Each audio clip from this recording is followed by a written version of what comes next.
نحمده ونصلي على رسوله الكريم أما بعد أعوذ بالله من الشيطان الرجيم بسم الله الرحمن الرحيم رب اشرح لي صدري ويسر لي أمري واحلل عقدة من لساني يفقه قولي সম্মানিত দর্শক শ্রোতা আসসালামু আলাইকুম ওয়া রাহমাতুল্লাহি ওয়া বারাকাতুহু। আজকে ইনশাআল্লাহ আপনাদের সামনে আলোচনা করার চেষ্টা করব বিদআতের প্রচলন সম্পর্কে। বিদআতের উদ্বোধন এবং প্রচলন সম্পর্কে আসুন আমরা সংক্ষিপ্ত ইতিহাস জানার চেষ্টা করি। বিদআতের প্রচলন, মূর্তি পূজা সত্ত্বেও তারা ধারণা করত যে তারা দিনে ইব্রাহিমের উপর সঠিকভাবে কায়েম আছে, কেননা আমর বিন লুহাই তাদের বুঝিয়েছিলেন যে এগুলি ইব্রাহিমী দিনের বিকৃতি নয়, বরং ভালো কিছুর সংযোজন বা বিদআতে হাসানা মাত্র। এই জন্য তিনি বেশ কিছু ধর্মীয় রীতিনীতি চালু করেছিলেন, যেমন তারা হজের মৌসুমে মুজদালিফায় অবস্থান করত, যা ছিল হারাম এলাকার অভ্যন্তরে। হারামের বাইরে যাওয়ার কারণে তারা আরাফাতের ময়দানে যেত না বা সেখানে থেকে মক্কায় ফিরে আসা অর্থাৎ তাওয়াফে এফাজা করতো না, যা ছিল হজের সবচেয়ে বড় রুকন। তারা মুজদালিফায় অবস্থান করত ও সেখানে থেকে মক্কায় ফিরে আসতো।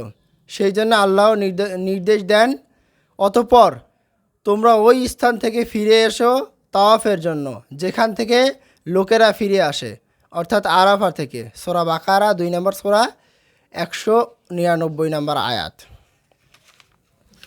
2 নম্বর, তারা নিজেরা ধর্মীয় বিধান রচনা করেছিল যে বহিরাগত হাজিগণ মক্কায় এসে প্রথমে তাওয়াফের সময় তাদের পরিবেশিত ধর্মীয় পোশাক পরিধান করবে।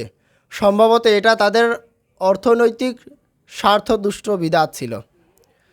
যদি কেউ আর্থিক কারণে অন্য কারণে তা সংগ্রহে ব্যর্থ হয়, তবে পুরুষেরা সম্পূর্ণ উলঙ্গ হয়ে এবং মেয়েরা সব কাপড় খুলে রেখে কেবল ছোট্ট একটা কাপড় পরে তাওয়াফ করবে।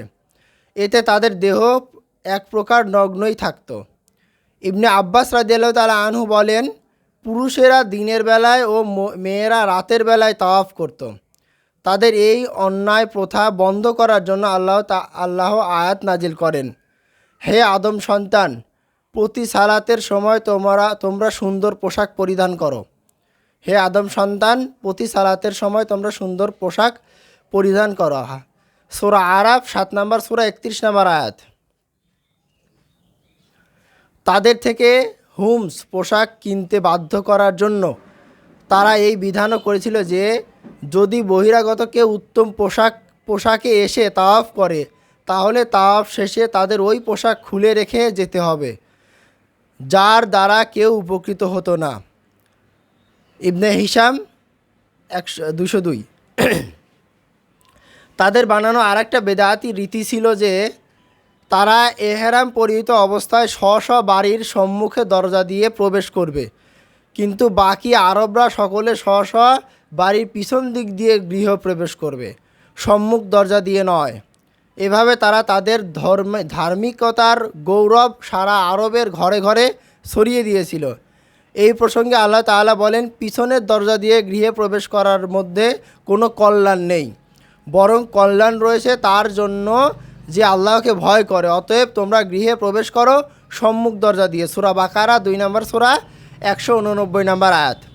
উপরোক্ত আলোচনায় তৎকালীন আরবের ও বিশেষ করে মক্কাবাসীদের মধ্যে প্রচলিত শিরিক ও বেদাত সময়ের একটা চিত্র পাওয়া গেল, যা তারা ইব্রাহিম আলাইহিস সালামের একত্ববাদী দ্বীনে হানিফের মধ্যে ধর্মের নামে চালু করেছিল।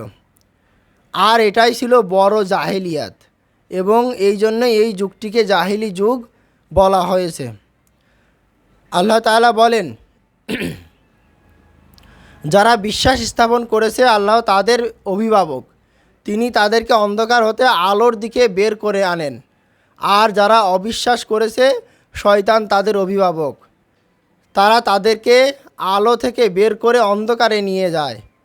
এরা হলো জাহান্নামের অধিবাসী, সেখানে তারা চিরকাল থাকবে। সূরা বাকারা 2 নম্বর সূরা 257 নম্বর আয়াত। সম্মানিত দর্শক শ্রোতা, আমরা শিরিক এবং বেদাত সম্পর্কে সচেষ্ট থাকার চেষ্টা করব, সবসময় সতর্ক থাকবো শিরিক বেদাতের সম্পর্কে। কারণ বেদাত যদি কোনো বান্দা করে, কোনো লোক করে, তাহলে তার পিছনে সব নেক আমল ধ্বংস হয়ে যায়। বেদাত হলো ওই জিনিস, যে জিনিস আল্লাহ রাসূল সাল্লাল্লাহু আলাইহি ওয়াসাল্লাম করেননি বা করতে নির্দেশ দেননি, বা ইবাদতের ক্ষেত্রে যদি নতুন কোনো আবিষ্কৃত হয় ইবাদত নামে, সেটাই হলো বেদাত। এবং শিরিক হলো আল্লাহ তাআলার সাথে শরিক করা। আল্লাহ তাআলার সাথে কাউকে শরিক না করাই বান্দার জন্য ভালো। আসুন আমরা চেষ্টা করব শিরিকে বেদাত সম্পর্কে বিস্তারিত জানার এবং তদ অনুযায়ী আমল করার। আজকের মতো এখানে শেষ করছি। সুবহানাকা আল্লাহুম্মা ওয়া বিহামদিকা আশহাদু আল্লা ইলাহা ইল্লা আনতা আস্তাগফিরুকা ওয়া আতুবু ইলাইক। আসসালামু আলাইকুম ওয়া রাহমাতুল্লাহি ওয়া বারাকাতুহু।